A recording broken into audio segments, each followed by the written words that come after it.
রাজধানীর জ্বালানি সংগ্রহের চিত্র জানাতে এ পর্যায়ে যুক্ত হচ্ছেন সহকর্মী এস এম স্বাধীন। স্বাধীন, রাজধানীতে আজকের জ্বালানি সংগ্রহের চিত্র আপনি কেমন দেখছেন জানান।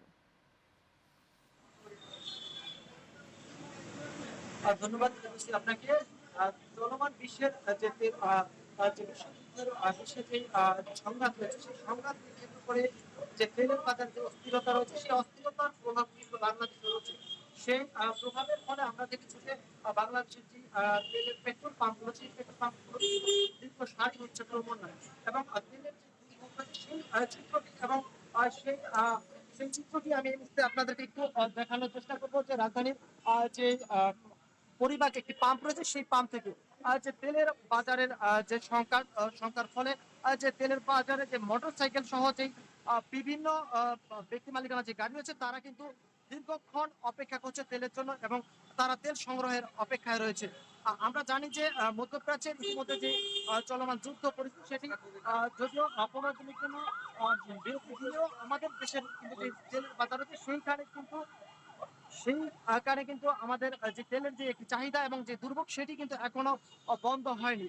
এবং আমাদের দেশের পক্ষ থেকে দেশের যে সরকারের পক্ষ থেকে জানানো হয়েছে যে আগামী 2 মাসের পেট্রোল ও অকটেন এর কোনো সংকট হবে না, এমনটি জ্বালানি বিভাগ থেকে জানিয়েছে। গত বৃহস্পতিবার সচিবালয়ের এক সংবাদ সম্মেলনে তথ্য জ্বালানি বিভাগের যুগ্ম সচিব মনির হোসেন এই তথ্যটি নিশ্চিত করেছেন। এছাড়াও তিনি জানিয়েছেন যে তেলের বাজারে যে পেট্রোল অকটেন আগামী 2 মাসে কোনো ধরনের সংকট হবে না, এবং বাংলাদেশে 1,43,000 মেট্রিক টন ডিজেল রয়েছে, এবং 9,569 টন ডিজেল অকটেন রয়েছে। এছাড়াও 16,882 টন যে পেট্রোল মজুদ রয়েছে। এছাড়াও আমাদের যে সর্বশেষ একটি তথ্য রয়েছে, সেই তথ্য অনুযায়ী আমরা জানি যে ইতিমধ্যে আমাদের দেশে বাংলাদেশের যে চট্টগ্রামে কিন্তু ইতিমধ্যে 34টি যে জাহাজের যে তেলের জন্য অপেক্ষা করছেন, এবং তারা তেল যে তেল কিন্তু সরবরাহ করছেন।